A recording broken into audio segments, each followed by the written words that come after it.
तो hello everyone, welcome to the new session of the PYQ research programme. और अभी हम स्पीशीज़ पे और स्पीशी के कंजर्वेशन से रिलेटेड जो पीवाईक्यू पूछे हुए हैं यूपीएससी ने वेरियस एग्जाम में, उनको कवर कर रहे हैं।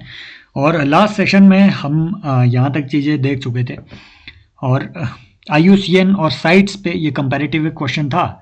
साइट्स के प्रोविजंस को हम देख चुके थे पिछले ही सेशन में, ऑलरेडी हम साइट्स को कवर कर चुके हैं। एक बार आप जाकर के रिविजिट कर लीजिएगा, ठीक है। ये क्वेश्चन हमने उस दिन देख लिया था कि IUCN ये जो है साइट्स ये UN का हिस्सा नहीं है, ठीक है।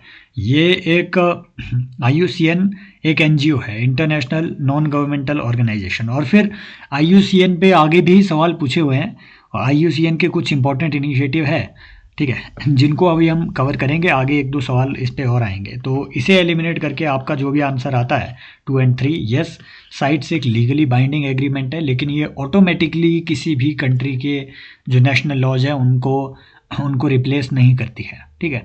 तो इसको इम्प्लीमेंट करने के लिए कंट्रीज़ को अलग से खुद लॉज बनाने पड़ते हैं।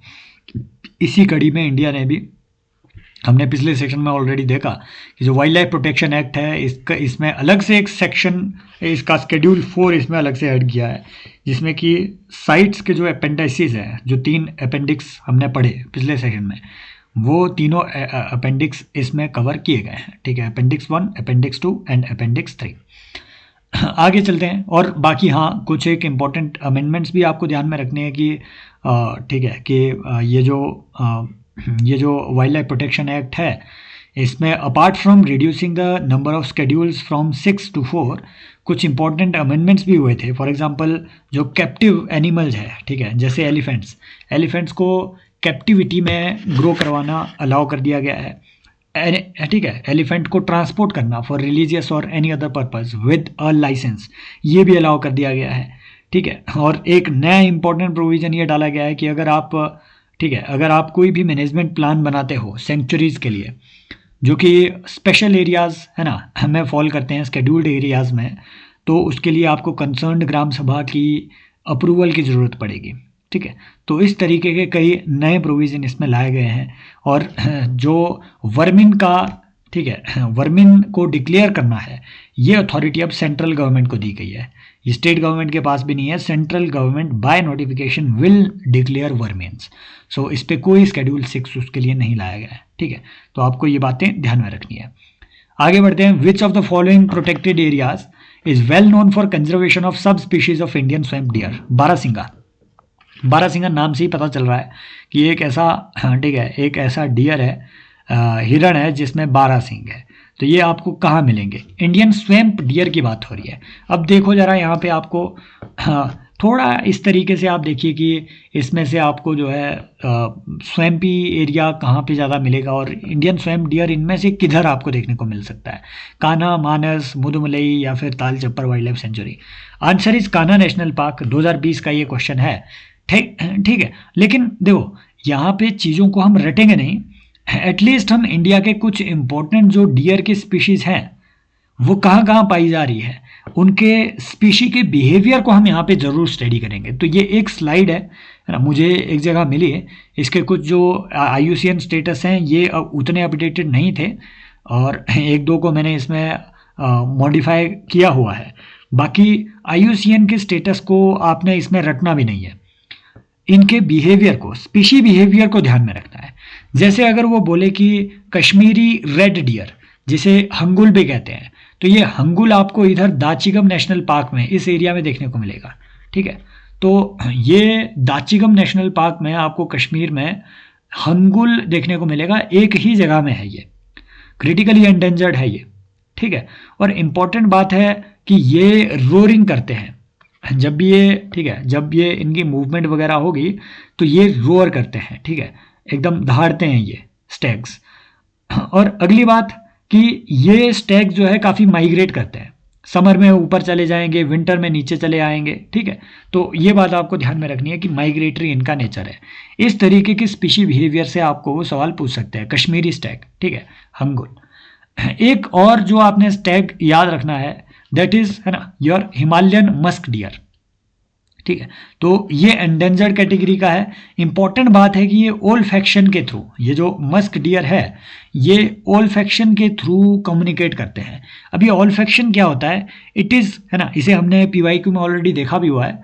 ओल्फैक्शन इज बेसिकली गंध से, ठीक है, सेंट से आप अगर कम्युनिकेशन कर रहे हो कि आप, है ना, मेल फीमेल को अगर मान लीजिए रिप्रोडक्टिव एक्टिविटी में एंगेज होना है तो ये कुछ तरीके की सेंट अपनी बॉडी से निकालेंगे, ठीक है।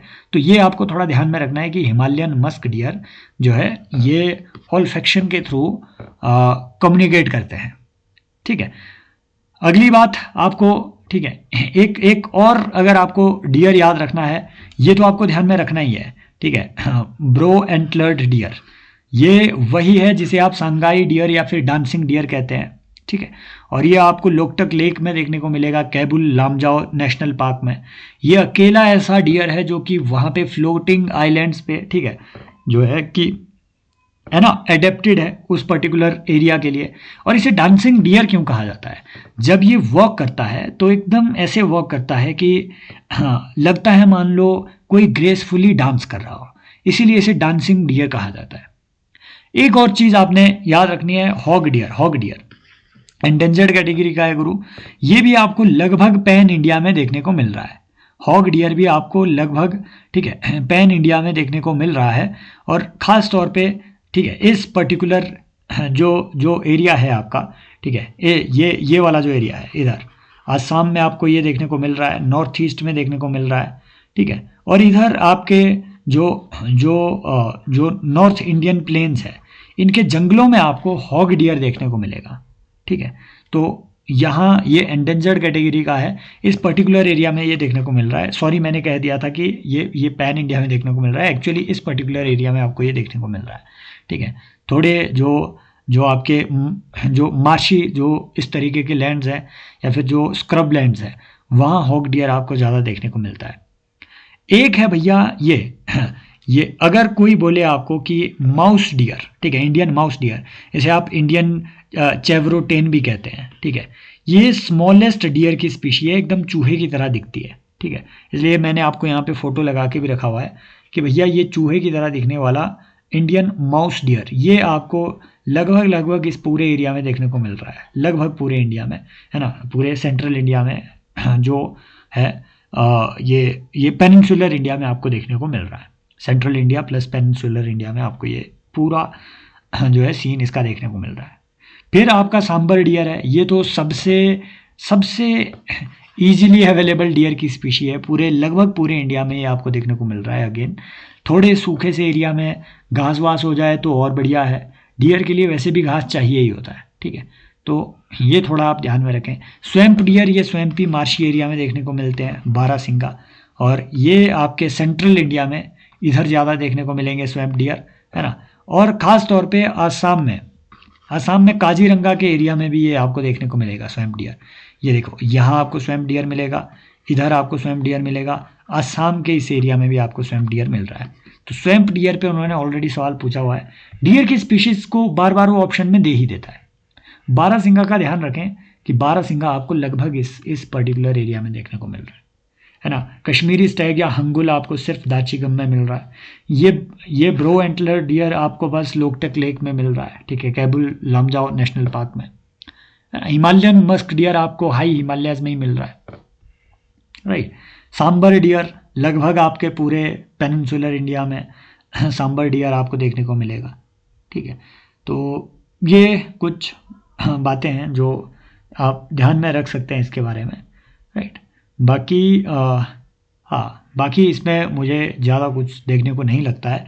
डियर की ये 3-4 स्पीशी आपने ध्यान रखनी है। हंगुल तो हर कीमत पे ध्यान में रखना, है ना। और ये जो संगाई डियर है ये भी हर कीमत में ध्यान में रखना है।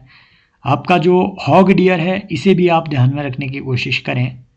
और इम्पॉर्टेंटली जो सांबर डियर है, ठीक है, और जो बारासिंगा है इसे भी थोड़ा आप ध्यान में रखने की कोशिश करें। बारासिंगा को तो रखें स्वैम्प डियर, है ना। तो ये आपको थोड़ा ध्यान में रखना है। अब ये ब्रो एंटलर्ड जो डियर है ऐसे भी वो आपसे पूछ सकता है कि ये डांस करता है ना, कैबुल लामजाओ के एरिया में देखने को मिल रहा है।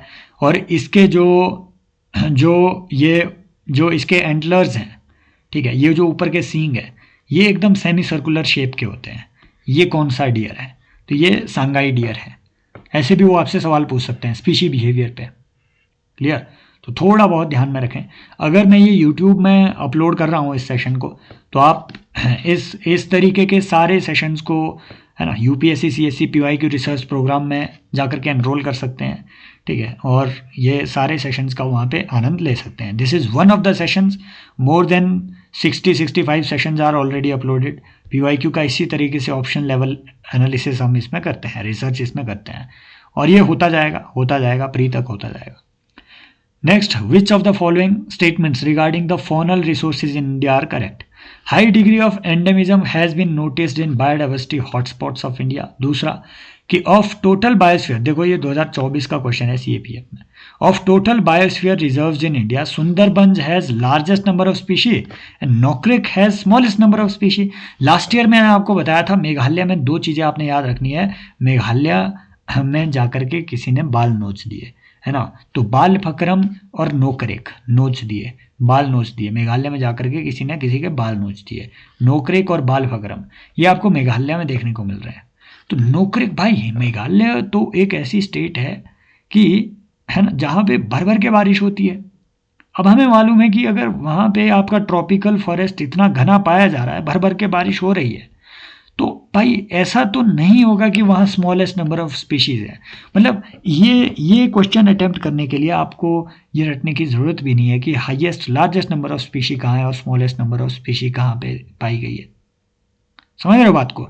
ये बिल्कुल, और ना ही आपने रटना भी है, ये है ना, ये बिल्कुल आपसे आपकी अंडरस्टैंडिंग से पूछा हुआ सवाल है कि क्या आप ये बात अंडरस्टैंड कर पा रहे हैं कि नोकरेक जो कि मेघालय में है, जहाँ इतनी भर भर के बारिश होती है, घने वहाँ पे जंगल है, क्या वहाँ पे सबसे कम बायोडाइवर्सिटी होगी? नहीं, ऐसा तो नहीं है।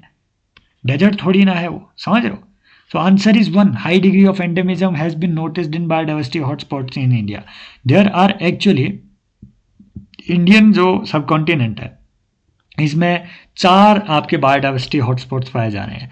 एक है हिमालयास, ठीक है, एक है आपका वेस्टर्न घाट, एक है आपका इंडो बर्मा रीजन, ये वाला इंडो बर्मन हॉटस्पॉट, और एक है सुंडालैंड। ये वाला जो पोर्शन है आपका अंडमान निकोबार, ये सुंडालैंड के एरिया में आपको देखने को मिलेगा, ठीक है। तो ये 4 बायोडाइवर्सिटी हॉटस्पॉट्स हैं इंडिया में, जिसमें कि बहुत ही ज़्यादा स्पीशी रिचनेस आपको पाई जाती है बायोडाइवर्सिटी हॉटस्पॉट्स में। और ये 18 बायोस्फीयर रिजर्व्स हैं इंडिया के, यूनेस्को का मैन एंड बायोस्फीयर, ठीक है, जो प्रोग्राम है, तो उस प्रोग्राम के तहत बायोस्फीयर रिजर्व्स इंडिया में 18 डिक्लेयर किए गए हैं, ठीक है। ये वो 18 बायोस्फीयर रिजर्व्स हैं। सबसे बड़ा मैंने आपको बताया कि कच्छ है गुजरात में, ये सबसे बड़ा है एरिया वाइज, ठीक है। जो सबसे छोटा है एरिया वाइज वो है डिब्रू साइखोवा, तो ध्यान में रखना है, आसाम का डिब्रू साइखोवा सबसे छोटा है एरिया वाइज, और जो कच्छ है गुजरात में ये सबसे बड़ा है एरिया वाइज। यहाँ से भी वो आपसे सवाल बना सकता है। बाकी तो यार आपको इसमें ब्रॉडली बहुत, है ना, बहुत ब्रॉड इसमें मैपिंग करनी ही पड़ेगी। आपको पता होना चाहिए कि कोल डेजर्ट कहाँ पे है, नंदा देवी कहाँ पे है, चलो ये तो पता होता ही है।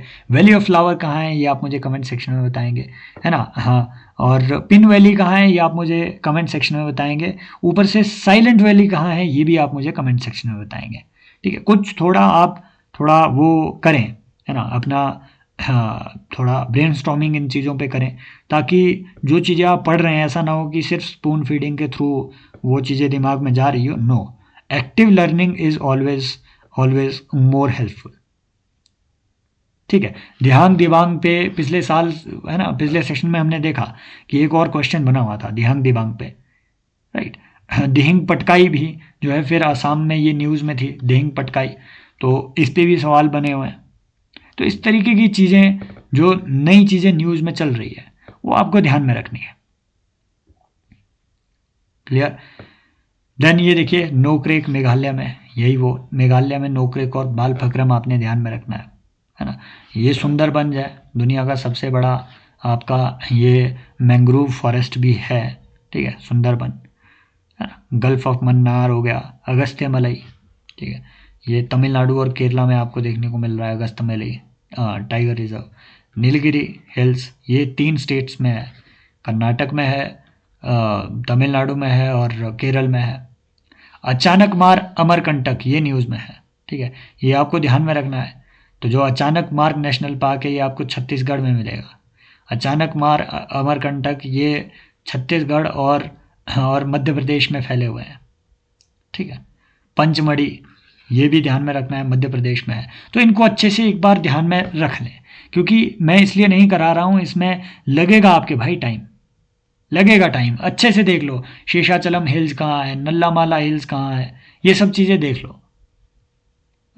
तो इसमें आपको टाइम लगेगा। सारे बायोस्फीयर रिजर्व को अच्छे से देख के और मन में ये पूरी तस्वीर बैठा करके, खास नेशनल पार्क्स को और बायोस्फीयर रिजर्व्स को, इस पर आप थोड़ा टाइम लगाएं। मैपिंग में डेली अगर 10-10 मिनट आप लगाएंगे तो ही आप ये कर पाएंगे। अदरवाइज़ मेरे पास कोई फार्मूला नहीं है कि 18 के 18 बायोस्फीयर रिजर्व है ना, आपके जो भी आजकल आई थिंक 57 या 58 टाइगर रिजर्व हुए हैं, ठीक है, वो आपको करा दें, नो, है ना, ये बहुत मुश्किल है। नेक्स्ट देखिए, अच्छा हाँ, ये मैंने मजाक के लिए आपके लिए डाल दिया इसमें कि न्यू पाल्पा डोनाल्ड ट्रंप आई। तो ये डोनाल्ड ट्रंप के जैसे बाल है ना, उस बाल की शेप वाला एक मॉथ स्पीशीज जो है वो साइंटिस्ट को मिली थी। डोनाल्ड ट्रंप के जैसे वाइट बाल है, वैसे ही कलर का एक मौत का स्पीशी मिल गया, उन्होंने इसका नाम रख लिया न्यू पाल्पा डोनाल्ड ट्रंप आई। तो ये एक इंसिडेंट था, मैंने मजाक के लिए इसमें डाल दिया कि ऐसे भी क्वेश्चन जो कई बार जो है पूछ लिए जाते हैं, राइट। फिर देखिए, विच of the following is not essentially a species of Himalayan vegetation. बिल्कुल एकदम ईजी सा क्वेश्चन है। अगर आपको पता होता कि जो आपकी महोगनी है ये आपके थोड़े, है ना, ये डेसिडियस टाइप के फॉरेस्ट में आपको देखने को मिल रहा है, और महोगनी आपको इस पर्टिकुलर एरिया में, ठीक है, पेनिनसुलर इंडिया में ज़्यादा देखने को मिलता है, और ये आपको, ठीक है, ये एक तरीके का आप कह सकते हैं कि जो फर्नीचर वुड है उसमें ये बड़ा काम आता है, ठीक है। तो महोगनी, ठीक है, मैंने डिसिडियस बोल दिया क्या, ये this is evergreen type of forest में आपको देखने को मिलेगा, लेकिन नॉर्मली ये आपको थोड़े ट्रॉपिकल एरिया में देखने को मिलता है। तो हिमालयन वेजिटेशन तो एटलीस्ट महोगनी नहीं है, राइट। तो ये जूनिपर है, सिल्वर फर है, स्प्रूस है ना। अब इस पे इन वेजिटेशंस पे क्या ही आगे इतना डिस्कशन किया जाए। This is the important question, जहाँ से हम यूपीएससी की लैंग्वेज पकड़ सकते हैं कि invasive species specialist group, global invasive species database, ये कौन से ऑर्गेनाइजेशन से बिलोंग करता है? IUCN से बिलोंग करता है, या UNEP से बिलोंग करता है, या United Nations world commission for environment and development से बिलोंग करता है, या WWF से बिलोंग करता है? Invasive species specialist group. देखो, इंपॉर्टेंट बात यह है कि ये स्पेसिफिकली स्पीशीज, इन्वेजिव स्पीशीज की बात कर रहा है, राइट। तो मोस्ट प्रोबेबल है कि जो स्पीशीज के सर्वाइवल से रिलेटेड जो आपकी ऑर्गेनाइजेशन होगी, ठीक है, वहां से ये लिंक हो सकता है। जैसे UNEP ना, ये एक बहुत ब्रॉड फ्रेमवर्क है UNEP, या फिर UN commission for environment and development, है ना। अब ये एनवायरनमेंट एक बहुत ब्रॉड आइडिया हुआ। जब भी मतलब इस तरीके के सवाल आए तो आप इसको कुछ इस तरीके से देखिए कि IUCN जो है, राइट, IUCN एक ऐसी ऑर्गेनाइजेशन है जो कि स्पीशीज़ के कंजर्वेशन के लिए, जैसे रेड डेटा बुक हुआ, ग्रीन डेटा बुक हुआ, ये सब IUCN पब्लिश कर रहे हैं। तो स्पीशीज़ के कंजर्वेशन के लिए स्पेसिफिकली इन सारी ऑर्गेनाइजेशंस में से कौन वर्क कर रहा है? That is your IUCN। So invasive species specialist group ये IUCN का ग्रुप है। लेकिन यहाँ बात ख़त्म नहीं हो जाती।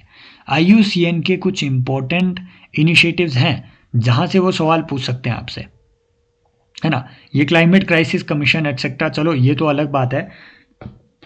कमीशन ऑन इकोसिस्टम मैनेजमेंट, ये ध्यान में रखना है, ये IUCN का एक कमीशन है, ठीक है। कमीशन, ये स्पीशीज सर्वाइवल कमीशन, ये ध्यान में रखना है, ये IUCN का कमीशन है। ठीक है। And world commission on protected areas, ये ध्यान में रखना है, ये IUCN का कमीशन है।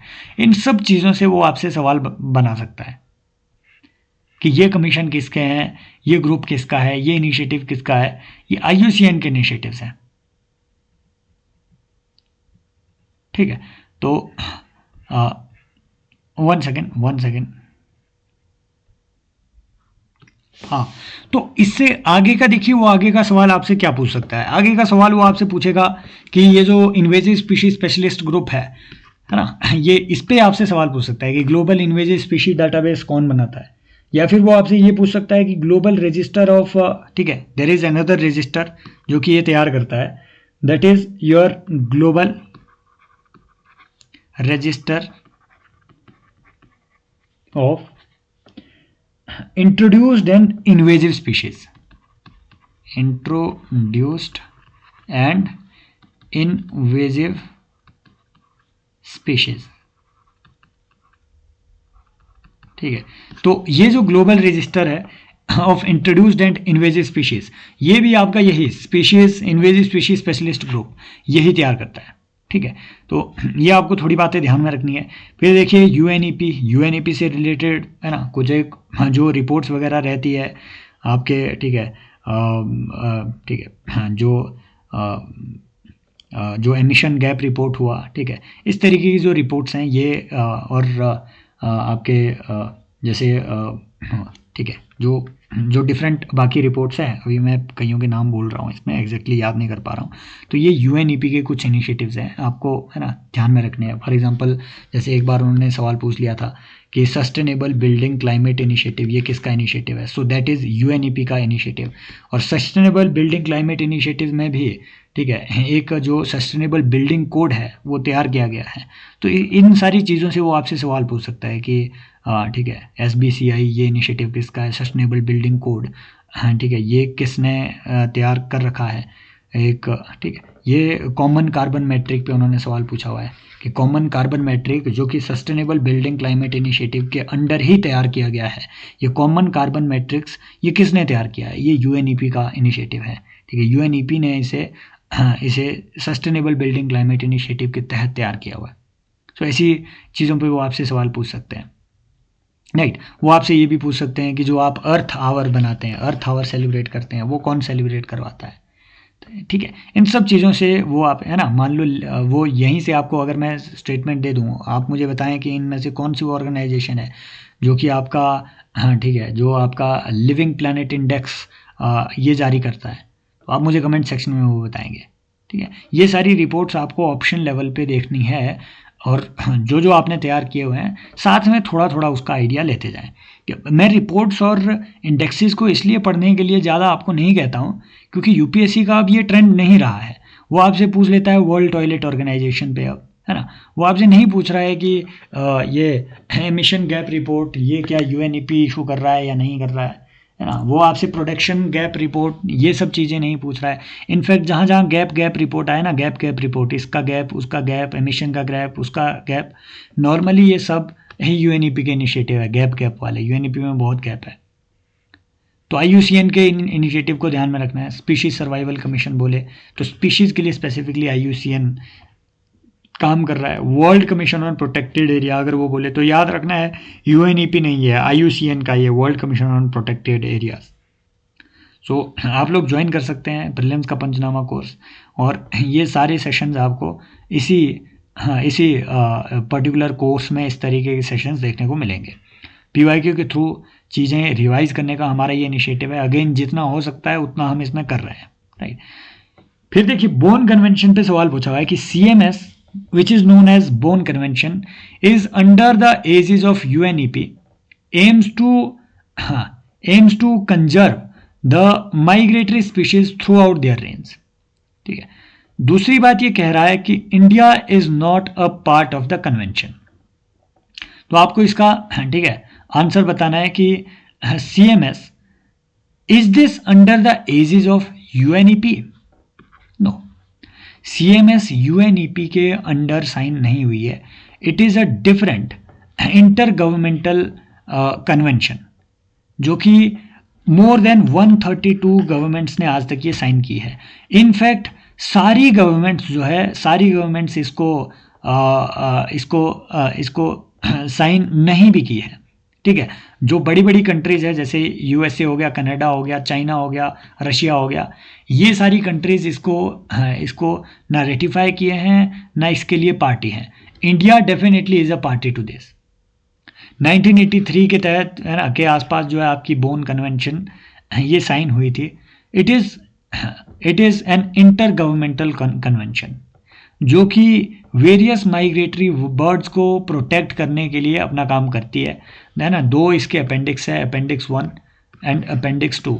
अपेंडिक्स 1 में वो सारी माइग्रेटरी स्पीशीज आती है जो कि एंडेंजर्ड है, जो कि डेंजर फेस कर रही है।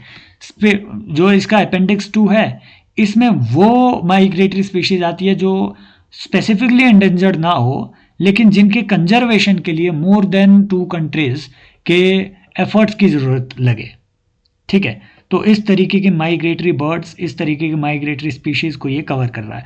Not just birds, all kinds of migratory species, है ना, बी इट टेरेस्ट्रियल, एवियन, और फिर आपकी कोई भी मान लीजिए ये आपकी अगर हाँ ठीक है मैराइन स्पीशीज भी हुई तो उन सभी स्पीशीज को ये कवर करता है। इतना जानना काफ़ी है, बाकी बोन कन्वेंशन के बारे में इससे ज़्यादा जानने की कोई ज़रूरत नहीं है। वो पूछे कि इसकी यूनिवर्सल रिकग्निशन है क्या, नहीं, है ना। तो कुछ फ्लाईवेज पे आपसे हालांकि आज तक सवाल नहीं पूछे हुए हैं, लेकिन अगर आपको ध्यान में रखना है तो ध्यान में ये जरूर रखना है कि मोस्टली जो फ्लाईवेज है ना वो इस एरिया में आपको देखने को मिलेगा। फॉर एग्जांपल जो सेंट्रल एशियन फ्लाईवे है ये लगभग ऐसा है, इधर साइबेरिया से होते हुए, सेंट्रल एशिया से होते हुए, कुछ अफ्रीका से होते हुए, इंडिया से होते हुए इधर आपके ऑस्ट्रेलिया तक को क्रॉस कर जाता है ना। कुछ ऐसे ही आपके ऑस्ट्रेलियन और ये यूरेशियन फ्लाईवे है, ये कुछ इस तरह फ्लाईवेज आर बेसिकली, है ना, द पाथ्स जो कि वेरियस माइग्रेटरी स्पीशीज फॉलो करती है माइग्रेट करने के लिए, ठीक है। तो ऐसे कई फ्लाईवेज होते हैं, ठीक है, जिनसे आपसे सवाल वो बना सकता है लेकिन मोस्ट प्रोबेबली नहीं बनाएगा, और फालतू में ये सब चीज़ें रटनी नहीं होती है। इस पूरे जोन में आपको लगभग हर फ्लाईवे ओवरलैप करता हुआ देखने को मिलेगा। ये कोचिंग वोचिंग वगैरह फ्लाईवे पे क्वेश्चन बना देते हैं, 1-2 बार मैंने देखा हुआ है, लेकिन यूपीएससी ने आज तक कभी नहीं पूछा, बिकॉज यूपीएससी चाहता नहीं है कि आप हर चीज़ को रटे के बेसिस पे, है ना, आंसर करें। लेकिन जो वो चाहता है वो ये चीज़ें हैं। फॉर एग्जाम्पल आपसे वो पूछेगा एशियन वाटर बर्ड सेंसस जो कि न्यूज़ में रहता है, इसे कौन कंडक्ट करवाता है। ध्यान में रखना है, Bombay natural history society BNHS, ये एक ऐसी सोसाइटी है जो Asian water bird census conduct करवाता है। तो इन्होंने पाया कि कोरिंगा में, जो कि आपके, ठीक है, जो आंध्र प्रदेश में पाई जा रही कोरिंगा वाइल्ड लाइफ सेंचुरी है, उस कोरिंगा वाइल्ड लाइफ सेंचुरी में मोर देन 106 एवियन स्पीशीज, नई स्पीशीज आई हुई है। इस पूरे आर्टिकल में एक इंपॉर्टेंट बात है कि भैया यहाँ कुछ एक स्पीशीज मेंशन्ड है। जैसे वो आपसे पूछते हैं ना कि दीज आर द नेम्स, कि white bellied dash dash dash, this bellied dash dash dash, है ना, long necked dash dash dash, ऐसे नाम, है ना, 2021 में ऐसे कुछ एक नाम उन्होंने पूछ लिए थे कि बताओ ये किस चीज़ के नाम है। वो बर्ड्स के नाम थे। सिमिलरली उन्होंने 2022 में एक सवाल पूछ लिया कि गोल्डन मशीर ये क्या चीज़ है, वो फिश की एक स्पीशी थी। ऐसे ही सवाल अगर वो आपसे इस बार ये पूछ ले कि भैया black bellied turn, great not, Indian skimmer, ये क्या चीज़ें हैं, तो ये कुछ एक एंडेंजर्ड स्पीशीज हैं, है ना। ये कुछ बर्ड स्पीशीज हैं जो कि माइग्रेट करके आती हैं। ग्रेट नॉट जो है ये भैया यहाँ से ट्रेवल करके आती है, ऊपर इधर साइबेरिया के एरिया से इंडिया ट्रेवल करके आती है, इधर इतना माइग्रेशन होता है ना। ये ग्रेट नॉट आपको इधर, हाँ ठीक है, एक मान लो अगर वो बोले कि मैंड्रियन डक, तो मैंड्रियन डक भी इंडिया आता है कई बार, वो इस पर्टिकुलर एरिया से आता है, ठीक है। ये जो कोरियन जो एरिया है इधर से मैंड्रियन डक कई बार इंडिया आ जाता है। लिस्ट कंसर्न है लेकिन है माइग्रेटरी, इंपॉर्टेंट है। तो इस तरीके की स्पीशी अगर वो बोले कि किस चीज़ की है, यही ध्यान में रखना है। मैं ये नहीं कह रहा हूँ कि कहाँ से कौन आ रही है, नहीं, इस पे वो सवाल आपसे नहीं पूछेंगे। इस पे सवाल पूछेंगे आपकी टेस्ट सीरीज वाले, क्यों? क्योंकि उनको विकिपीडिया से सवाल बनाना होता है। यूपीएससी आपसे पूछेगा कि black bellied turn, great not, Indian skimmer, जो कि रिसेंटली द हिंदू के इस आर्टिकल से वो उसने कॉपी पेस्ट किया होगा, ये पाए जा रहे हैं, ये किस चीज़ की स्पीशी है, पता चले कि ग्रेट नॉट आपने कुछ और ही डाल दिया हो, समझ रहे हो।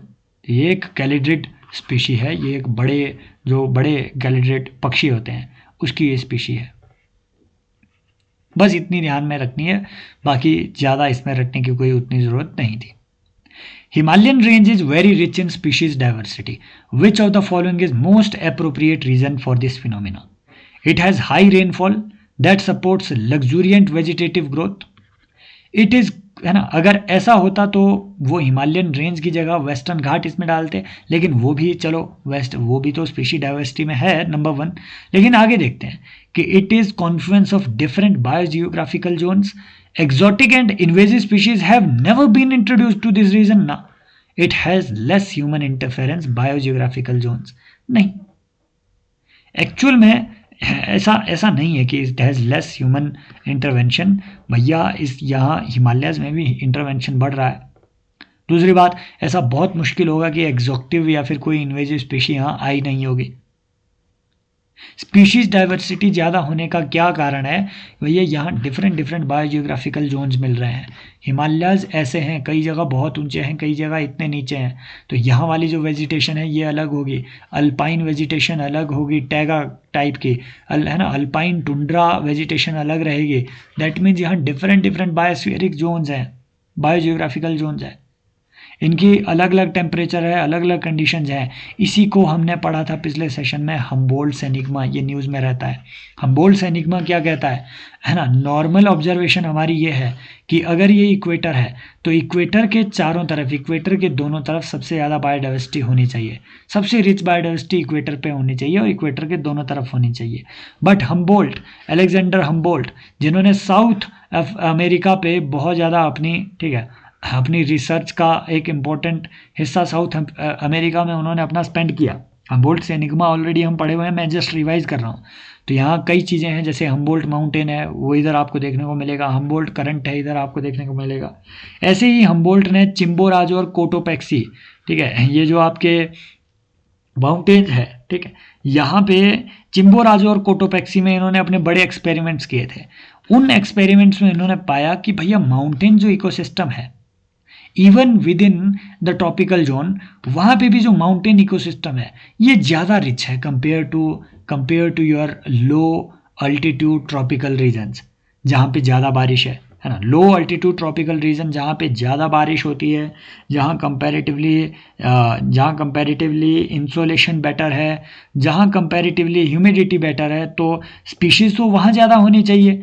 इन्होंने पाया कि भैया स्पीशीज़ की डाइवर्सिटी तो ज़्यादा माउंटेनियस एरिया में है। इसी को कहते हैं हम्बोल्ट एनिग्मा। हम्बोल्ट ने ये पाया कि माउंटेनियस एरिया में जो है ना, Humboldt discovered A common sense was कि माउंटेनियस एरियाज में बायोजियोग्राफिकल जोन्स बहुत मिलते हैं। क्योंकि वेरिड अल्टीट्यूड की वजह से, तो उसकी वजह से होनी है बायोडाइवर्सिटी यहाँ पे। It was a common sense, ठीक है। नेक्स्ट देखिए, certain species of which of the following organisms well known, देखिए ये 2022 का है और ये डायरेक्टली आप अगर देखेंगे तो इस पे काफ़ी सारी डॉक्यूमेंट्रीज है इस एस्पेक्ट पे, ठीक है। तो ये जो फंजाई कल्टीवेटर है, और ये उस टाइम के जो डाउन टू अर्थ में मैंने एक डॉक्यूमेंट्री देखी थी, वहाँ से मैं ये क्रैक कर पाया। तो आंट की जो स्पीशी है उसको फंजाई कल्टीवेटर भी कहते हैं। कि आंट्स बेसिकली करती क्या है, मान लीजिए कोई फसल है ना, कोई फसल ये उग रही है ना, ये नॉर्मल फसल है, इसमें क्या है कि जो वीड्स हैं, वीड्स की ग्रोथ भी हो जाती है अगल बगल में, मेन फसल के वीड्स की ग्रोथ हो जाती है। और वीड के जो पत्ते होते हैं वो पत्ते भैया थोड़े मुलायम होते हैं, रसीले होते हैं। आंट्स क्या करती है कि भैया अपने होंठ रसीले करने के लिए ये वीड के चारों तरफ ये जो पत्ते हैं ना, वीड के जो पत्ते हैं, पत्ते खा जाएगी, खा के नीचे काट जाएगी, काट के क्या होगा, वो सारे पत्ते वत्ते नीचे गिर जाएंगे, ठीक है। ये मेन फसल है, इसके ठीक नीचे आपके पत्ते वत्ते गिर चुके होंगे जो कि काट के आंट ने नीचे फेंके हुए हैं, ठीक है।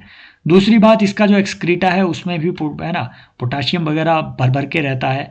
तो इस तरीके से आंट जो है ना सिर्फ, अगर वो आपसे बोले कि इनका क्या क्या काम रहता है, आंट गुरु ये इवन आपकी जो लैंड है, लैंड में एरेशन का काम करती है, क्योंकि आंट्स जो है आपके सॉइल के बीच से होते हुए गुजर जाती है। वहाँ ये नलियाँ इस तरीके की बनाती है, जहाँ से ये गुजरती है छेद करती है वहाँ पे, है ना, एक तरीके की ऐसी पाइप टाइप की स्ट्रक्चर ये वहाँ पे बनाएंगे, एक तरीके से आप कह सकते हैं टनलिंग का काम करती है, तो इससे एरेशन बढ़ेगी। एक काम अच्छा ये होगा। दूसरा, इसने खरपतवार के पत्ते वत्ते नीचे काट के गिरा दिए, जैसे ही ये नीचे काट के गिरे तो भैया उसमें फिर सड़ के उसमें फंगस लग जाती है, और ये जो फंगस है ये उसी न्यूट्रिएंट्स की जो जो जो उसमें न्यूट्रिएंट्स थे, जो भी कार्बन फिक्सेशन और जो भी नाइट्रोजन फिक्सेशन वगैरह वहाँ पे एक्यूमुलेट हुआ था, उसी को ये जो फंजाई है उसी को डिकम्पोज करेगी, मिनरलाइजेशन करेगी और मिट्टी में उसको मिलवा देगी, जिसकी वजह से मिट्टी की उर्वरक क्षमता और बढ़ जाएगी। तो फंजाई तो आंट जो है इसी वजह से बहुत ही इम्पोर्टेंट है। सिमिलरली देखो 2024 में इन्होंने सिमिलर नेचर का क्वेश्चन पूछा कि इनमें से पॉइजनस स्पीशीज कितनी है ना, बटरफ्लाइज, फिश, फ्रॉग्स। अब देखो अगर आप देखें ना तो पॉइजनस ना इंसान भी है, इंसान से बड़ा पॉइजनस है कोई और है ही नहीं। जो भी स्पीशीज दुनिया में जिंदा है वो एक सर्टेन डिग्री का पॉइजन अपने साथ कैरी करती ही है ना। हर एक स्पीशी में आपको कुछ ना कुछ पॉइजन देखने को मिलेगा।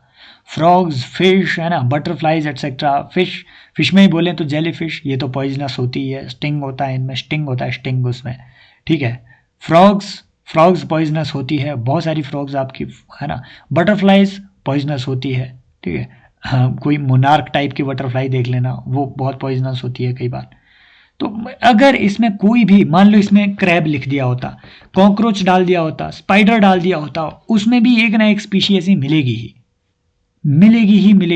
यहाँ कोरल डाल दिया होता मान लो उसने, कहीं ना कहीं मिलेगा ही भाई कि पॉइजनस होगा।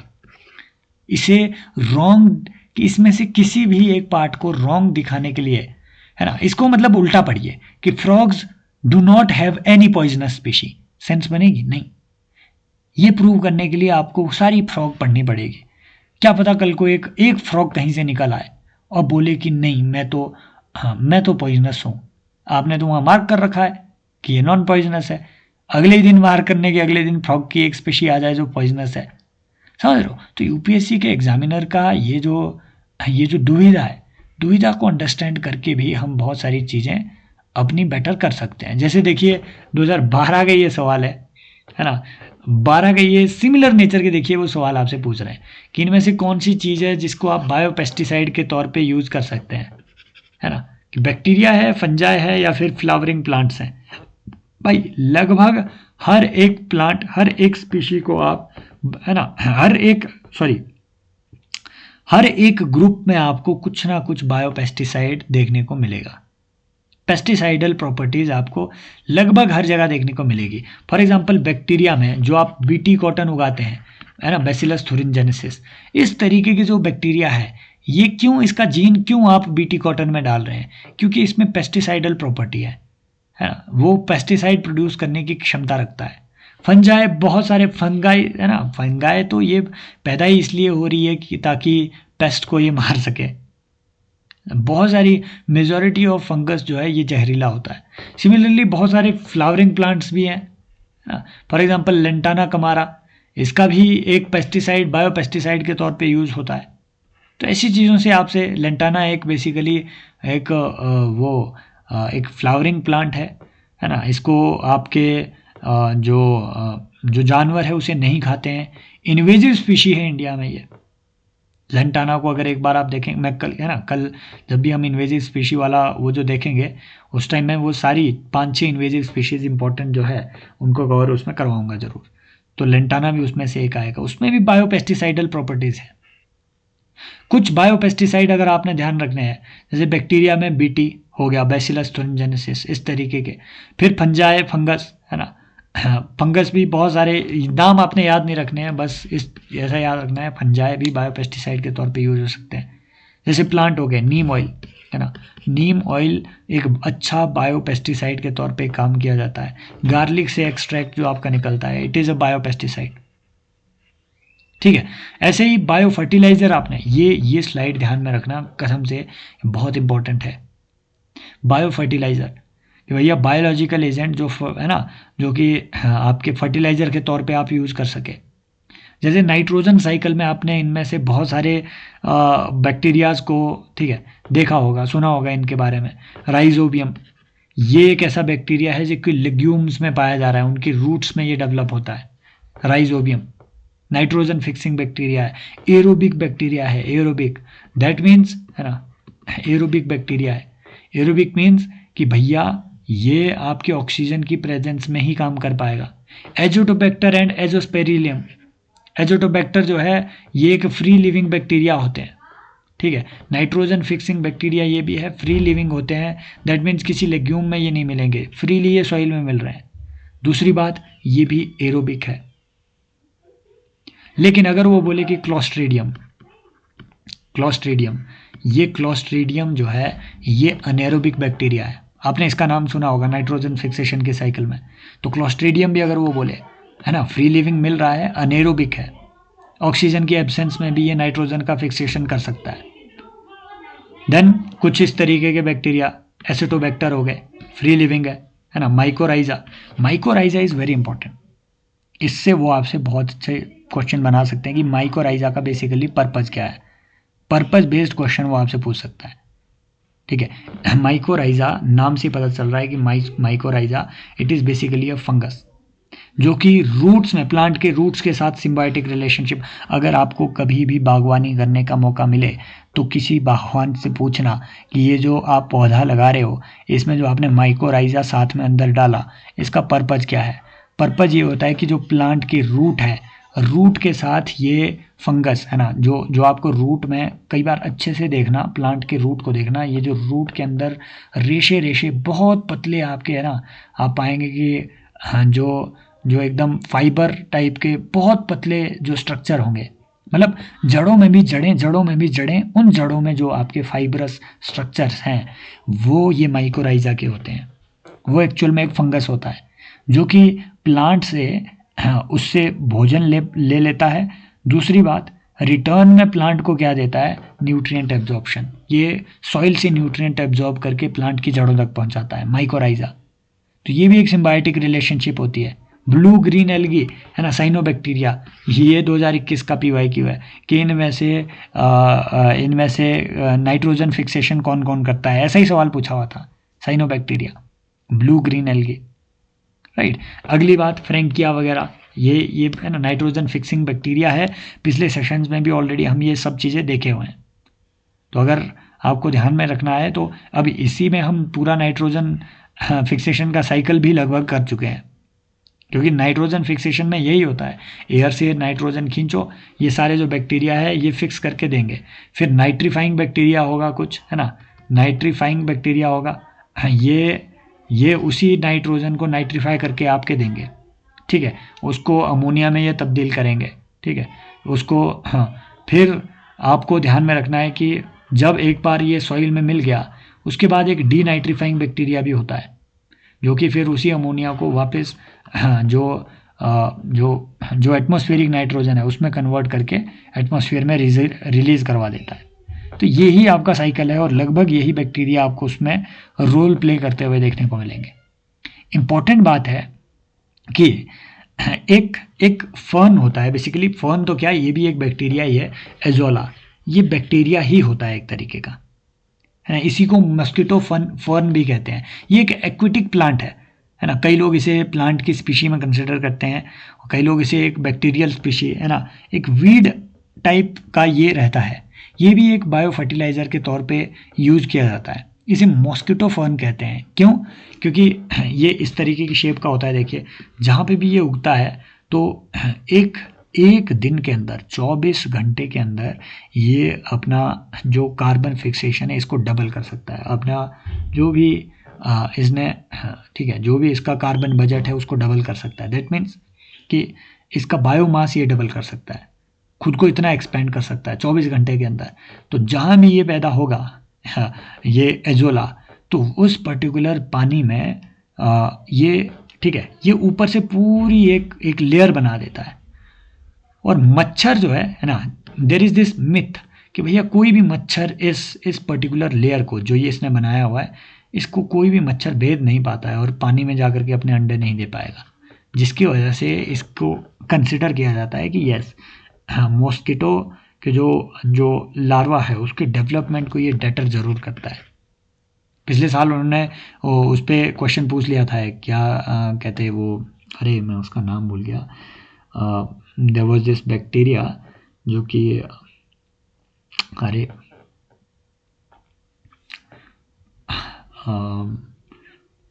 मैंने ये उसमें पिछले सेशन में कवर करवाया था, गाम्बूसिया फिश के साथ मैंने ये कवर करवाया था। मुझे पता नहीं एकदम से मैं भूल क्यों जाता हूँ चीज़ों को, लेकिन हाँ मुझे इतना याद है कि उन्होंने मॉस्किटो के डेटरेंट एक बैक्टीरिया पे उन्होंने सवाल पूछा था। And in fact mosquito repellent plant variety पे भी उन्होंने सवाल पूछा हुआ है। 2021 में उन्होंने सवाल पूछा हुआ है हाँ कि इनमें से कौन सा वो प्लांट है, एक डिस्क्रिप्शन दे दी थी कि this is a grass plant, है ना, और इसका यूज़ चाय वगैरह बनाने के लिए भी किया जाता है, and it is known as a natural mosquito repellent. तो वो लेमन ग्रास पे था और किसी ने आकर के, है ना, उस दिन मुझे बताया कि मैं सुबह ही लेमन ग्रास की वो अगर शुक्र करके मैंने लेमन ग्रास की अगरबत्ती जलाई थी, और लेमन ग्रास की अगरबत्ती भी आती है और उसमें, है ना, उसमें ये लिखा हुआ था कि मॉस्किटो रेपेलेंट प्रॉपर्टीज़, और वो पेपर में आ गया। तो ऐसे ही मान लो एजोला पे अगर वो आपसे सवाल पूछ ले तो यहाँ से भी वो आपसे सवाल, है ना, बना सकता है कि ये क्या चीज़ है और क्यों इसका यूज़ किया जाता है और क्यों इसे मॉस्किटो फॉर्न कहा जाता है, तो ये उसका एक कारण है। ठीक है, आप ज्वाइन कर सकते हैं प्रीलिम्स का पंचनामा कोर्स, और ऐसे ही पूरे वीडियोज़ अगर आपने देखने हैं इन, है ना, PYQ रिसर्च पे, तो आप देख सकते हैं। If tropical rainforest is removed, it does not regenerate quickly as compared to tropical deciduous forest. This is because, ये पता नहीं मैंने कितनी बार ये, है ना, डिस्कस कर लिया, इसका मैं आपको आंसर नहीं बताने वाला हूँ। सिंपल बात भाई ये है, मैंने ऑलरेडी आपको बताया हुआ है कि जो आपकी ट्रॉपिकल रेन फॉरेस्ट है, यहाँ बैक्टीरियल ग्रोथ इतनी ज़्यादा होती है कि कोई भी ह्यूमस बच ही नहीं पाता है सॉइल में, बैक्टीरिया खा जाता है पूरा ह्यूमस, जिसकी वजह से सॉइल इसकी बहुत न्यूट्रिएंट डेफिशिएंट होती है। इसलिए एक बार अगर ट्रॉपिकल रेन फॉरेस्ट रिमूव हो गए तो वहाँ पे सॉइल इतनी गंदी है, इतनी बुरी है कि फिर से वो ट्रॉपिकल रेन फॉरेस्ट ग्रो नहीं हो पाएंगे। समझ रहे हो, वहाँ अगर बोले कि वहाँ एग्रीकल्चर के लिए बहुत फेवरेबल कंडीशन है, नहीं भाई, न्यूट्रिएंट पुअर वो सॉइल्स होती है।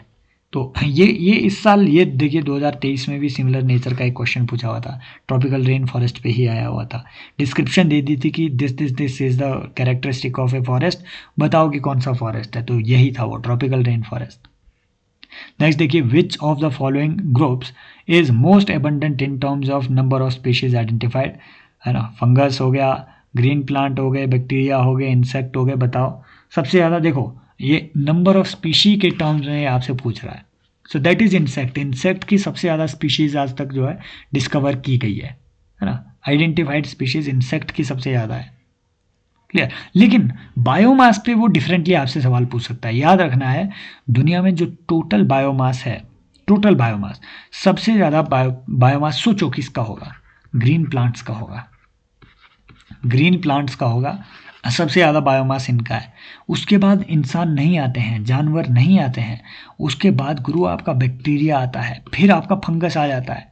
मतलब ऐसा समझो कि इंसान, फंगस, है ना, एल्गी, या फिर इवन एनिमल, इसे भी छोड़ो, वायरसों से भी हल्के हैं। अगर आप खुद को बहुत भारी समझते हैं तो सारे इंसान मिल कर के भी वायरस जितने भारी नहीं है, उनका सब इंसानों का बायोमास वायरस जितना भी नहीं है, समझ रहे हो। तो ये आपने थोड़ा ऑर्गेनिजम्स का, है ना, बायोमास आपको थोड़ा ध्यान में रखना है कि कितना बायोमास किसके पास है। प्लांट सबसे ज़्यादा है, फिर बैक्टीरिया आता है, फिर फंगस आता है, बस इतना ध्यान में रहे, बस उतना काफ़ी हो जाता है। इतना आप, है ना, अपने दिमाग में थोड़ा ये ध्यान में रखना है कि आदमी वायरस से भी छोटा है, समझ रहे हो। इसी कंपैरिजन पे वो आपसे सवाल पूछ सकते हैं, ऐसे चीज़ें वो पूछ रहे हैं। जैसे 2023 में उन्होंने सवाल पूछ लिया कि इनमें से फ्रेश वाटर जो है वो कहाँ कहाँ कितना कितना पाया जा रहा है, इसको सीक्वेंस में लगाओ कि ग्लेशियर है, ग्लेशियर के बाद ग्राउंड वाटर है, ग्राउंड वाटर के बाद आपका सॉइल मॉइस्चर, और वो क्या बोलते हैं, हाँ, है ना, रिवर्स एंड लेक्स एटसेट्रा। ऐसे वो आपसे सवाल पूछ रहे हैं, क्लियर। तो आप ज्वाइन कर सकते हैं ये कोर्स को। Then which of the following is not responsible for extinction of species, भैया इनमें से कौन सी वो फैक्टर है जो कि एक्सटिंक्शन कॉज नहीं करवा रहे हैं स्पीशीज का। Broad niche, large body size, narrow niche, and lack of genetic variability. अब देखो ये कॉमन सेंस का क्वेश्चन है। नैरो नीश, नीश क्या मतलब होता है? नीश का मतलब है कि किसी एक पर्टिकुलर स्पीशी के, है ना, किसी एक पर्टिकुलर स्पीशी की specific conditions, right, specific condition जहाँ वो सर्वाइव कर सकते हैं, उन स्पेसिफिक कंडीशंस को, उन स्पेसिफिक रोल्स को आप कहते हैं नीश, राइट। हाँ, तो हर एक स्पीशी का अपना यूनिक नीश होता है। अगर वो स्टेटमेंट ये भी दे दे तो आपकी स्टेटमेंट सही हो जाएगी। Niche is not just about survival conditions, क्योंकि एक ही फॉरेस्ट में देखिए आपका पंछी भी रह रहे हैं, वहाँ आपके जानवर भी रह रहे हैं, पौधे भी रह रहे हैं, वहीं आपके घास भी उग रही है, तब तो सबका नीश सेम हुआ? नहीं, that is not niche. Niche is not just about the environment of survivability, it is also about the role that they perform for their survival. तो ये सब चीज़ें मिक्सअप होकर के जब, है ना, आप उसका एक इंटीग्रेटेड मैनर में एनालिसिस करेंगे तो आप उसे कहेंगे नीश। तो हर एक स्पीशी का अलग रोल होता है, अलग तरीके से वो बिहेव करती है, अलग उनके, है ना, सर्वाइवल के लिए कंडीशंस की ज़रूरत होती है। सो हर एक स्पीशी का यूनिक नीश होता है। बस ये है कि कईयों का बहुत नैरो नीश होता है, दैट मीन्स बहुत कम चीज़ें वो खाते होंगे, है ना, बहुत नैरो टेम्परेचर में वो रहते होंगे, नैरो टेम्परेचर गैप में वो रहते होंगे। फॉर एग्जांपल, अगर किसी का नीश है कि वो 35 डिग्री सेल्सियस में ही रहता है, अगर ये 35 से 37 हो गया तो वो मर जाएगा, है ना, इसे कहेंगे नैरो नीश। कई होंगे भाई, मतलब डंगर आदमी, वो 0 डिग्री सेल्सियस में भी सर्वाइव कर रहे हैं, 100 डिग्री में भी कर रहे हैं, है ना, इनको फर्क नहीं पड़ रहा है कुछ, इनका हुआ ब्रॉड नीश, तो ये सर्वाइव बेटर करेंगे। ब्रॉड नीश जो है ये एक्सटिंक्शन को नहीं बल्कि ये सर्वाइवेबिलिटी को बढ़ाता है। लार्ज बॉडी साइज ये आपके एक्सटिंक्शन के चीज़ों को, ठीक है, एक्सटिंक्शन की पॉसिबिलिटी को इंक्रीज कर देता है। क्यों? क्योंकि लार्ज बॉडी साइज का जो एनिमल है, इसे इसे प्रे भी उतना ही चाहिए, रिसोर्सेज भी उतने ही चाहिए, ठीक है, तो इसके सर्वाइवेबिलिटी के खतरे भी उतने ही होते हैं। लैक ऑफ जेनेटिक वेरिएबिलिटी ये बिल्कुल सर्वाइवेबिलिटी को नेगेटिवली इम्पैक्ट करेगा। जेनेटिक वेरिएबिलिटी जितनी ज़्यादा होगी उतना सर्वाइवल उस पर्टिकुलर स्पीशी का होगा। फिर देखिए ये क्वेश्चन पूछा हुआ था, which butterfly species was recently named the official butterfly of Jammu and Kashmir.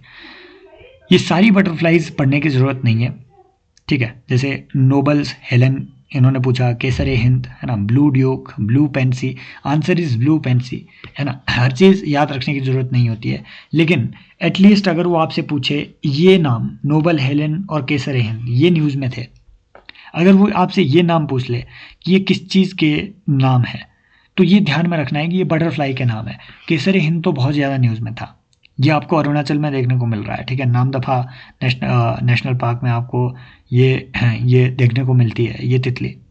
Nobles Helen भी आपको ये अरुणाचल में देखने को मिल रहा है। ये देखो अरुणाचल प्रदेश ने नोबल्स हेलेन, ये 2023 की ये न्यूज़ है, ठीक है, नामदफा नेशनल पार्क में वहाँ ये देखने को मिला था। और फिर केसर हिंद जो है ये अरुणाचल प्रदेश की स्टेट बटरफ्लाई है, ठीक है। और एक इम्पॉर्टेंट बात, एक नई बटरफ्लाई जो स्पीशी है, ठीक है, सिल्वर लाइन बटरफ्लाई, अगर वो बोले सिल्वर लाइन बटरफ्लाई, एक्चुअली इसकी एक नई स्पीशी वेस्टर्न घाट में डिस्कवर की गई है ना, श्रीविल्लीपुतूर मेघामलाई टाइगर रिजर्व में, ये है ना कर्नाटक के एरिया में ये देखने को मिला था। तो ये अगर वो बोले कि ये सिल्वर लाइन और केसरी हिंद और नोबल्स हेलेन ये क्या चीज़ें हैं, ये बटरफ्लाइज की स्पीशीज़ है, बस इतना ध्यान में रखना है, इससे ज़्यादा, है ना, कुछ भी रटने की ज़रूरत नहीं है। ये नाम थोड़ा ध्यान में रखें, नोबल्स हेलेन, केसर हिंद, है ना, केसर हिंद जो है अवार्ड भी हुआ करता था एक, जो कि बहुत सारे इंडियन रेवोल्यूशनरीज़ ने उस टाइम, है ना, इंक्लूडिंग गांधी और इंक्लूडिंग सरोजनी नायडू, उन्होंने भी अपना केसर हिंद वापस किया था। ये 1919 का जो ये कांड हुआ था, अरे नीचे अमृतसर में वो जो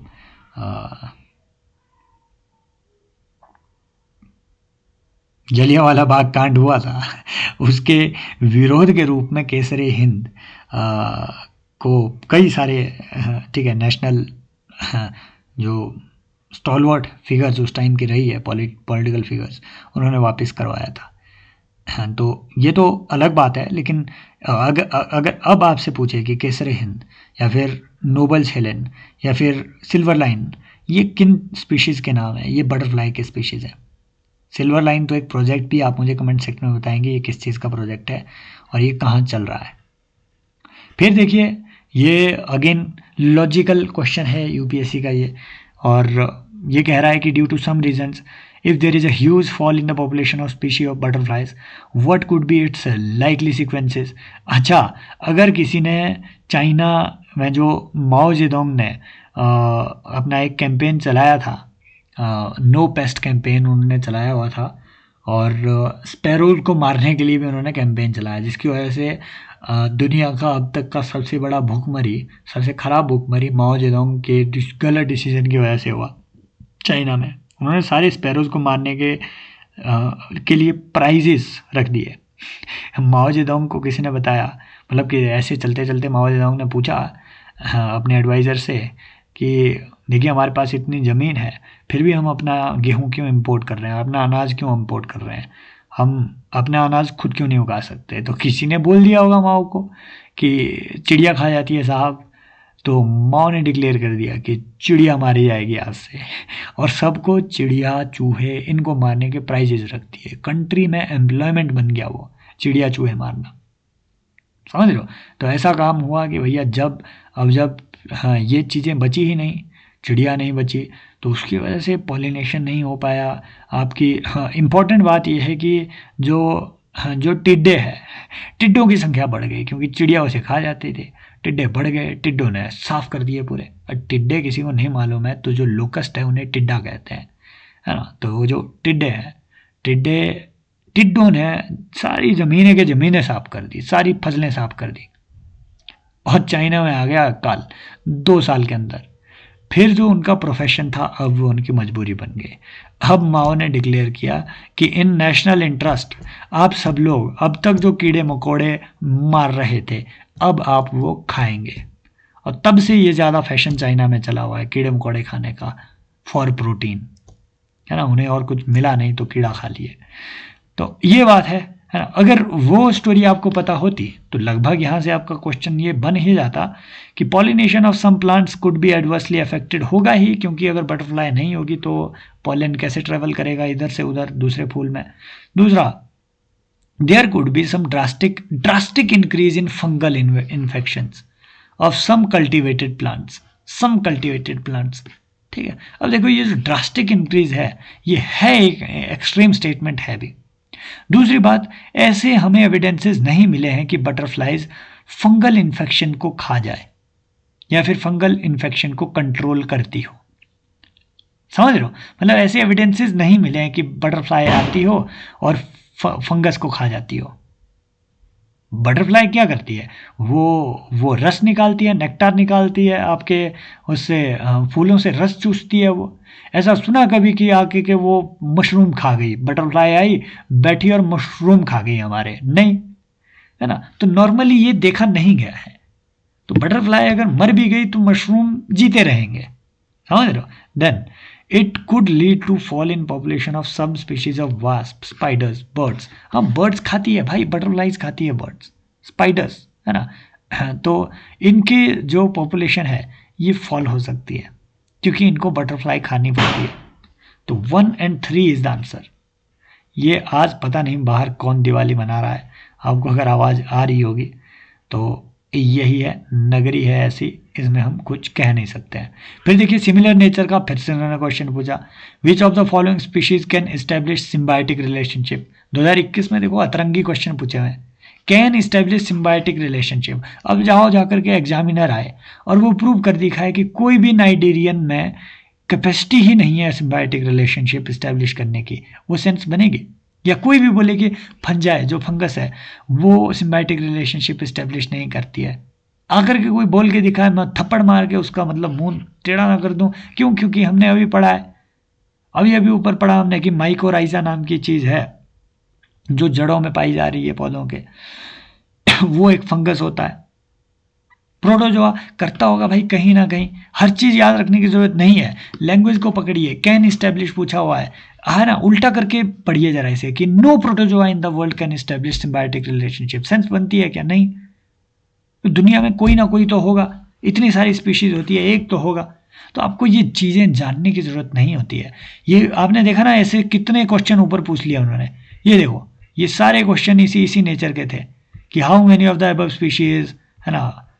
ये देखो, how many of the above species, what species, ये देखो इधर भी how many of the above species है पॉइजनस। ये इनकी लैंग्वेज बन गई है। इसको नेगेटिव प्रूव करना बहुत मुश्किल हो जाता है, इसीलिए ध्यान में रखें कि नॉर्मली ऐसी चीज़ों में 1 2 3 लगाएं। जहां आप इस्टेब्लिश ना कर सको चीज़ों को, मुश्किल हो जा। अब ये नाइजीरियंस कहाँ है, क्या चीज़ है, ये आपसे सवाल पूछ सकते हैं वो। ये कुछ ऐसी है ना, एक्वेटिक एनिमल्स होते हैं, एनिमल होते हैं भाई ये नाइजीरियन एनिमल। अगर वो बोले corals, coral are fungus, no, corals are actually animals. तो नाइजीरियन कुछ ऐसे होते हैं जिनके ऐसे पॉलिप निकले होते हैं बाहर के लिए, उसे आप नाइजीरियन कहते हैं। जेली लाइक स्ट्रक्चर होते हैं, जैसे ये जेली फिश है, जेली फिश एक नाइजीरियन होता है। स्टिंग भी होती है इनमें, स्टिंग जलन होती है, जलन। जेली फिश को पकड़ के दिखाओ, है ना, मर भी सकते हैं जेली फिश अगर आपको, है ना, एक डंक मार दे। तो ये लगा ना, कोरल्स भी पॉइजनस होते हैं भाई, कोरल्स भी पॉइजनस होते हैं। ये फायर कोरल जो है, टच करके दिखाना इनको कभी अगर समंदर में घुसने का मौका मिले तो। ये इस तरीके के जो एनिमल होते हैं जिनके आगे पॉलिप निकले होते हैं, उन्हें नॉर्मली आप नाइजीरियन कहते हैं। रंग बिरंगे जैसे एनिमल होते हैं एकदम, और मैराइन एनवायरनमेंट में ये आपको देखने को मिलेंगे। नहीं, अगली बात है कि इनकी एक इम्पॉर्टेंट फीचर होता है कि इनका नर्वस सिस्टम बहुत डिसेंट्रलाइज्ड होता है। मतलब जैसे ये जेलीफिश है, इसमें एक, है ना, एक ब्रेन सिस्टम यहाँ भी काम करेगा, यहाँ भी, यहाँ भी, यहाँ भी। ऐसा नहीं है कि इधर ब्रेन बैठा हुआ है, यहाँ से डायरेक्शन मिल रही है। हमारा है सेंट्रलाइज्ड ब्रेन सिस्टम, है ना। ये आदमी है, ये इसकी बाजुएं हैं, यहाँ स्पाइन है, स्पाइन से सब चीज़ कनेक्टेड है, फिर दिमाग में जा रहा है, यहाँ से डिसीजन आएगा, फिर हाथ में आएगा। हमारा मतलब डिसीजन आएगा, फिर हाथ में इंस्ट्रक्शन आएगी। समझ लो बात को। तो हमारा ब्रेन ऐसे काम करता है, इनका नहीं है भाई। इनका हर एक बॉडी का पोर्शन एज ए ब्रेन काम कर रहा होता है। जैसे ऑक्टोपस, ऑक्टोपस हालांकि नाइजीरियन नहीं है, लेकिन ऑक्टोपस का अगर आप बॉडी उसका देखेंगे तो उसमें 9 ऐसे बाहर के लिए पॉलिप निकले होते हैं, 8-9 पॉलिप। तो माना जाता है उसमें 9 ब्रेन होते हैं एक्चुअली। उसकी हर एक जो बाहर के लिए उसकी जो वो निकली हुई है, उसकी जो ब्रांच निकली होती है ऑक्टोपस की, उसे, है ना, उस हर एक ब्रांच में एक ब्रेन होता है। अगली बात कि Nigerian both sexually as well as asexually produce कर सकते हैं। जैसे कोरल हो गया, कोरल अपनी कोरल स्पॉनिंग करते हैं, कैसे करते हैं एक्चुअली। और दूसरी बात, कोरल की, मान लो अगर वो आपसे सवाल पूछे कि कोरल स्पॉनिंग इनमें से किन किन चीज़ों पे डिपेंड करेगी, तो भाई कई चीज़ों पे डिपेंड करेगी। टेम्परेचर पे डिपेंड करेगी, बिल्कुल करेगी, है ना। उस टाइम के सैलिनिटी पे डिपेंड करेगी। इंपॉर्टेंट बात है, लाइट पे भी डिपेंड करेगी। कोरल जो है रात के टाइम पे ज़्यादा, है ना, नाइट के टाइम पे ज़्यादा अपनी कोरल स्पॉनिंग करते हैं। होता क्या है, कोरल जो है, जो मेल कोरल है वो अपने स्पर्म बाहर इंजेक्ट कर देगा, पानी में वो जाएंगे मेल स्पर्म, है ना। जो फीमेल एग्स है वो भी पानी में जाएंगे, और पानी के अंदर ही ये फर्टिलाइज होंगे अलग से। ऐसा नहीं है कि कहीं, है ना, बॉडी के अंदर वो फर्टिलाइज हो रहे हैं, नहीं, पानी के अंदर फर्टिलाइज होंगे, वहाँ फिर नए कोरल बनेंगे। तो ऐसे ये रिप्रोडक्शन करता है, जितना अंधेरा होगा उतना बढ़िया रिप्रोडक्शन इनका होगा। फिर देखिए, with reference to the biodiversity, हे भगवान, the biodiversity, which of the following are correct? Species richness and high degree of endemic are important criteria for identifying biodiversity hotspots. और क्या, और कैसे पढ़े ना हम बायोडाइवर्सिटी हॉटस्पॉट्स ऊपर। फिर species diversity is highest in the tropics and decreases down the pole. बिल्कुल सही बात है ना। ट्रॉपिक्स में सबसे ज़्यादा आपकी स्पीशीज डाइवर्सिटी देखने को मिलती है। बायोडाइवर्सिटी कंजर्वेशन में भी in situ as well as ex situ. बिल्कुल, इन सीटू बायोडाइवर्सिटी कंजर्वेशन माने उसी पर्टिकुलर साइट में नेशनल पार्क आपने डिक्लेयर कर दिया, इन सीटू बायोडाइवर्सिटी कंजर्वेशन है ना। बायोस्फीयर रिजर्व आपने डिक्लेयर कर दिया, इन सीटू बायोडाइवर्सिटी कंजर्वेशन है। और may be even if you have declared a wildlife sanctuary, in situ biodiversity conservation है। You are not taking the a particular threatened species away from that site. XC2 is when you are taking that particular species away from that site. For example, if there is some gene bank is an XC2 biodiversity conservation method. Why? Because आप उसका उस particular species का gene लेकर के, है ना, कहीं दूसरी जगह उसे स्टोर कर रहे हैं, वहाँ पे आप कंजर्व कर रहे हैं। Then for example if there is some botanical garden, है ना, उस बोटानिकल गार्डन में आप कहीं से स्पीशी ला रहे हैं, दैट इज़ एक्सी2 बायोडाइवर्सिटी कंजर्वेशन। आप कहीं पे अगर जू बना रहे हैं, जू भी एक्सी2 बायोडाइवर्सिटी कंजर्वेशन है, क्योंकि वहाँ आप कहीं से स्पीशी ला रहे हैं, वो जो वन तारा है अंबानी का। तो ये सब चीज़ें सभी को मालूम है इन-सिटू क्या है, एक्सी2 क्या है। पहले यूपीएससी इस टाइप के सवाल पूछ लेता था, इन-सिटू क्या है, एक्सी2 क्या है, इस टाइप के, है ना। अब वो उनका ट्रेंड नहीं रहा। देन अगला सवाल देखिए, greatest diversity of animal and plant species, similar nature पे देखिए सवाल, कहाँ आपको देखने को मिलेगा, टेम्परेट डेसिडियस फॉरेस्ट में, ट्रॉपिकल मॉइस्ट फॉरेस्ट में, हैवी पोल्यूटेड रिवर में, भाई नहीं, डेजर्ट एंड सवाना में नहीं। दिस इज एक्चुअली प्रोडक्टिविटी का क्वेश्चन। बोले कि बायोडाइवर्सिटी की प्रोडक्टिविटी या फिर जो बायो प्रोडक्टिविटी है वो सबसे ज़्यादा कहाँ मिलेगी, वो प्रोडक्टिविटी आपको सबसे ज़्यादा ट्रॉपिकल मॉइस्ट फॉरेस्ट में मिलेगी, एवरग्रीन फॉरेस्ट में मिलेगी, वहाँ सबसे ज़्यादा बायोडाइवर्सिटी होगी। समझ रहे हो? तो ये चीज़ें आपको ध्यान में रखनी है। Then greatest diversity of animal and plant species, same question देखो, 1994 का यूपीएससी का सीएससी का क्वेश्चन, 2023 का सीएपीएफ का question, greatest diversity of animal and plant species found in, greatest diversity of animal and plant species is found in, हाँ ये tropical moist forest. Same options भी इसमें दिए गए हैं, सेम ऑप्शंस। देन देखिए ये सवाल आईएएस का 2011 में, रेड डेटा बुक जो कि आईयूसीएन प्रिपेयर करता है, किस चीज़ की लिस्ट उसमें है, endemic plant and animal species की है क्या, threaten plant and animal species की है क्या, या प्रोटेक्टेड साइट्स की कोई स्पीशी है क्या, नहीं, ये एक्चुअल में सिर्फ थ्रेटन प्लांट्स है ना, जो वल्नरेबल है, जो नियर थ्रेटन्ड है, जो एक्सटिंक्ट है ना, जो एंडेंजर्ड है, क्रिटिकली एंडेंजर्ड है, उनकी ही लिस्ट इसमें मेंशन की जाती है। ऐसा नहीं है कि कौन एंडेमिक है कौन एंडेमिक नहीं है, एंडेमिज्म को ये एनलिस्ट नहीं करता है, ठीक है। ये थ्रेट परसेप्शन के लिए क्रिएट किया गया ये आपका रेड डेटा बुक है। सेम सा मतलब ऐसे रद्दी सा क्वेश्चन इसमें, और मैं क्या बताऊँ आपको। देन फाइटोट्रॉन पे 2000 में ये पूछा गया क्वेश्चन है, ये इसको इंक्लूड करने का एक पर्पज़ है मेरा कि फाइटोट्रॉन जो है एक फैसिलिटी है, ये किस चीज़ की फैसिलिटी है। सो एक्चुअल में देखिए ऑप्शन सिमिलर है इसमें, grow plants under disease free conditions, conserve endangered species of plants, grow plants under controlled conditions, introduce mutations. नहीं, म्यूटेशन वाला नहीं है एक्चुअल में। देखिए दो सिमिलर ऑप्शन यूपीएससी ने कंफ्यूज करने के लिए ही दे रखे हैं। एक्चुअल में answer is this, why, because this is much more broader term. Phytotron actual में कंट्रोल्ड कंडीशन में प्लांट्स को, है ना, फाइटो से पता चल रहा है ना, फाइटो, तो कंट्रोल्ड कंडीशन में फाइटो को या फिर फाइटस, है ना, ये जो प्लांट्स हैं उनको ग्रो करवाना फाइटोट्रॉन का ये काम होता है। यहाँ से उन्होंने कंट्रोल्ड एनवायरनमेंट एग्रीकल्चर पे अगर सवाल पूछ लिया तो वो क्या चीज़ें हैं, वो भी यही एग्रीकल्चर है कि कंट्रोल्ड कंडीशंस में आप एग्रीकल्चर कर रहे हो। वो क्या होता है, फॉर एग्जांपल अगर आप वर्टिकल फार्मिंग कर रहे हैं, अगर वो बोले कि वर्टिकल फार्मिंग, वर्टिकल, है ना, कि अगर आप वर्टिकल फार्मिंग कर रहे हैं, vertical farming through various methods, this can be through aeroponics, है ना, this can be through hydroponics, और this can be through aquaponics. मतलब किसी भी टेक्निक, अब ये एक्वापोनिक क्या होता है, एरोपोनिक क्या होता है, हाइड्रोपोनिक क्या होता है, ये आई होप ये ऑप्शन भाई ये सारी चीज़ें आपको बताओगे। एरोपोनिक माने कोई भी पानी का छिड़काव आप नहीं कर रहे हैं, है ना, ऐसे भाई एरोपोनिक फार्म अच्छे से देख लेना कभी यूट्यूब में सर्च करके, ऐसे, ठीक है, इस तरीके के स्टैंड्स के स्ट्रक्चर बने होते हैं, इसके अंदर बस वो बीज रखेंगे, है ना। नॉर्मली किसी भी तरीके का इसमें एक सबस्ट्रेटा यूज़ किया जाता है, रॉक वूल फॉर एग्जांपल एक मीडियम होता है रॉक वूल, तो रॉक वूल इसमें रख देंगे, उसके अंदर बीज डाल देंगे, मॉइस्चर में वो बीज जर्मिनेट होगा, फिर कुछ नहीं करना है, बस थोड़ा मॉइस्चर और न्यूट्रिएंट के साथ वो जो मॉइस्चर है उसकी स्प्रे इसमें करते जाएंगे, गोभी का बड़ा फूल बन जाएगा।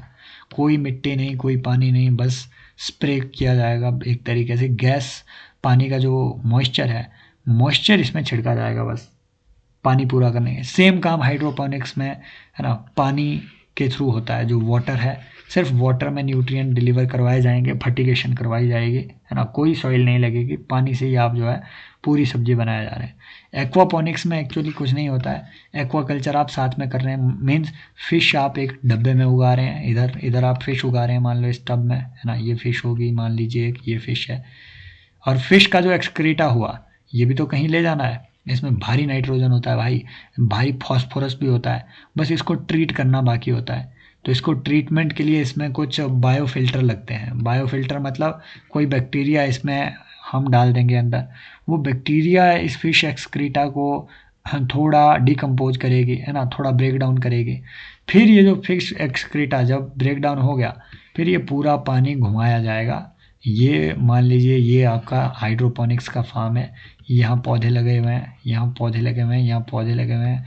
फिश के पूरे एक्सक्रीटा के प्रोसेस्ड एक्सक्रीटा वाला पानी को इसके थ्रू घुमाया जाएगा।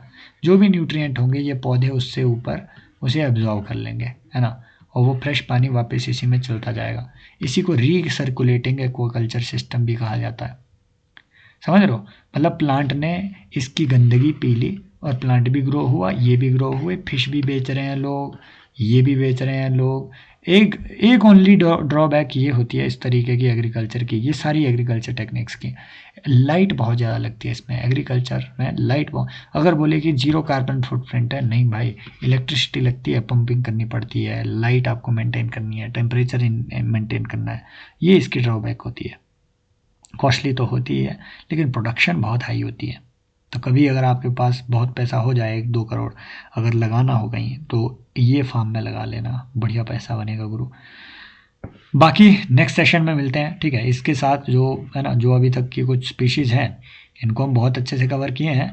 इसके बाद मतलब चीज़ें ये टॉपिक वाइज कवर करने के बजाय पिछले 4 साल के जो एनवायरनमेंट के PYQs हैं, PYQ वाइज, ईयर वाइज चीज़ों को अगर कवर किया जाए, मैं वो सोच रहा हूँ, है ना, अगले 5-6 सेशन उसके उस टाइप से लाए जाएँ, ताकि मुझे बहुत प्रॉब्लम होती है चीज़ों को छाँटने में। अच्छा ये क्वेश्चन इससे रिलेटेड है तो यहाँ डालो, यहाँ डालो। बेटर है कि जब हम ये कुछ एक थीम्स ऑलरेडी डिस्कस कर चुके हैं, तो जो बाकी क्वेश्चंस हैं उनको कलेक्टिवली वहाँ पे प्रैक्टिस किया जाए, ठीक है। So thank you so much, take care, bye bye, as always love you all. And yes, अगर आप मुझे यूट्यूब पे देख रहे हैं तो भाई ये ऐसा नहीं है कि सारे सेशंस इसमें ऐसे ही आते हैं, no, this is a sample session, है ना। ये मैं अपलोड बीच बीच में करता रहता हूँ यूट्यूब पे, तो आप ज्वाइन कर सकते हैं civilspot.in पे इस UPSC PYQ रिसर्च प्रोग्राम को प्रीलिम्स 2025 के लिए। Thank you so much, take care, bye bye, as always love you all. और ये रेलेवेंट रहेगा आगे भी, 26 में, 27 में, 28 में ये कोर्स रेलेवेंट रहेगा आपका, है ना। हाँ, वो बात अलग है कि आपकी सब्सक्रिप्शन इस साल की 2025 की 2025 प्रीलिम्स तक की है। Take care, bye bye, as always love you all.